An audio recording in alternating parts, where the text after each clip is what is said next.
Hello, everyone. My name is John Loscuito. I'm the Art Gallery Director here at Florida Gulf Coast University. And I'm pleased to welcome Marina Font to have a conversation about her work. And that will be in an upcoming exhibition, When We See Further. That is October 16th through November 19th, 2020. And it's in the Wasmer Art Gallery here at Florida Gulf Coast University. Marina Font is one of 4 South Florida artists in the exhibition, along with Heather Couch, Terry Rybovich, and Renee Ray. So Marina, thank you so much for being with us today. I can't wait to learn more about your work and have a conversation with you. And welcome. Thank you for having me. It's my pleasure. Yeah, and I see we can see your studio, so it's great to see some of the work behind you. And I wanted to start off by asking you if you could talk to us a little bit about the development of your work as an artist, and what are some of the themes that you find yourself dealing with in your work? Yes, well, my background is photography, so that was my beginning. But I consider myself a photo-based artist because I like to combine photography with other mediums, and being the photograph not only the end result, but many times just the starting point for the work. I'm not the kind of photographer that I go over on the streets wandering and taking photos. I work in the studio. My earlier work was doing some setups in the studio to then finally photograph them, or doing some performance to later photograph. And the later work, it's more than the photograph is the starting point, kind of my blank canvas, where I then intervene in this later work with textiles and embroidery and other materials. So I like to call my work photo-based works because they become more of a mixed media, but photography is always a big component of the work. I've been doing some video and installation as well. So the work we're seeing behind you, those are the photographs, but there's textile that's woven in on top of them. Yes, there's 3 different works. The later work, I would like to talk to it later, like tied to, but one of the photographs is printed in canvas and then embroidered. And then the later work, which you see in the back, it's printed in a woven blanket. So it's more of a tapestry. But then I intervene it with yarn. Interesting. And they're all photographs of, they start with a woman's body primarily? Yes, the interesting thing is it's the same photograph over and over again. So what makes them different and unique is the work that I do afterwards. But it's the same female figure in this anatomic position of openness and vulnerability. But it's always over and over the same photograph. The overall arch of my work is about identity, gender, memory, but it's very female oriented. I want to give a female voice to the work. So when we first started talking about this exhibition, we started talking about the physical body, and I know that took a turn, and we really got in more in the discussions about the psychological body as well. And that's a theme that crosses over with all the artists in the exhibition.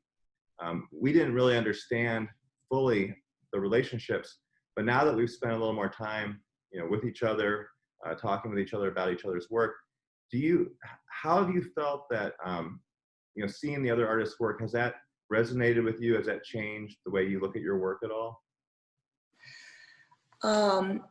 To be honest, at the beginning, it was super interesting to me to try to find the connections within the work. We work in so different mediums and so different approaches, that it's being incredible to see the progress, and because we're all sharing the progress of the new work that we're doing. And somehow the work is so different, yet so many things in common.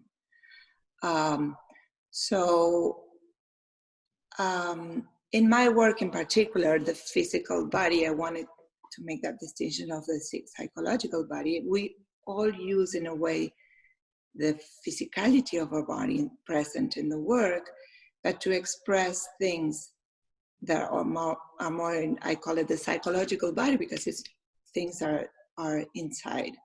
So it's like blurring that distinction of the inside of the outside body, if there's any.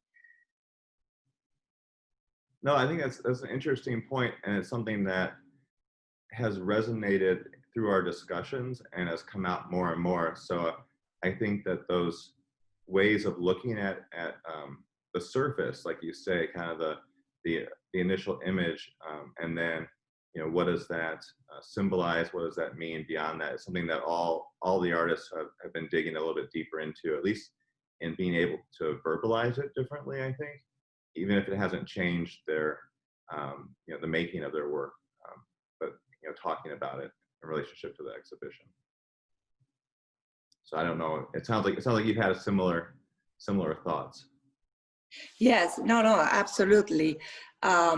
Unfortunately, we were planning on doing that piece, a collaborative piece, and we couldn't. But all this like sharing of ideas and experiences has been amazing. And even though we are all individuals and so different, yet we talk about very universal themes and current themes. And how each of us want to make the imprint of our experience of the body in this world. Do you think that the title of the show, When We See Further, do you think that has specific meaning in relationship to your work beyond the whole of the exhibition? Yes, particularly in my work, as we talked before, I start with this image of the female body, a naked female body there, and that body becomes just the starting point and the canvas. And my work is deeply rooted in psychoanalysis, so I'm interested in bringing to the surface, you know, literally and metaphorically, things that are experienced and things are in the unconscious. And so through the act of embroidery, which is normally associated, you know, with the feminine, it's where that material is, you know, the materiality, the physicality happens in the surface of the print. So yes, at the beginning we see a female figure, but then if you stay with the work, you're starting to interpret and decipher other things and other themes, more than just the physical body. Yeah, that's really direct, I think, in the way you describe the different materials, especially the embroidery. So that makes a lot of sense how you're explaining that. You know, the work that you do in the studio, it sounds like it's very not isolated, but very, you know, you're concentrating maybe alone in the studio with the work. Has the COVID pandemic, has that changed or, you know, heightened that experience for you? I know this is a very difficult time for a lot of people, and as an artist, I'm curious, you know, if it's affected your studio practice. Yes, my work many times. Sorry, I got it. That's okay. Many times, it's focused on the domestic sphere. So being forced or being inside a lot, I think I'm taking more things about the domestic world into the work. For example, the blankets, you know, the woven blankets, and I associate them with protection and with warmth but at the same time, in the newest pieces, I'm dealing with things that are happening outside the comfort of the home, like climate change and the sea level rise. So I feel very fortunate that I have a place where I can still work, but I'm kind of an observant of the outside world within the home. So I'm kind of mixing things of domesticity with what's going on outside there. Yes, and for example, that piece over there, I don't know if you want me to move it. It's been inspired by not only like the sea level rise and everything that we're experiencing, but that later dust cloud that we had, coming from Africa. Right. That even though it was something that it wasn't great for our health and everything, it was giving us the best sunsets, but also I associated more with like an apocalyptic kind of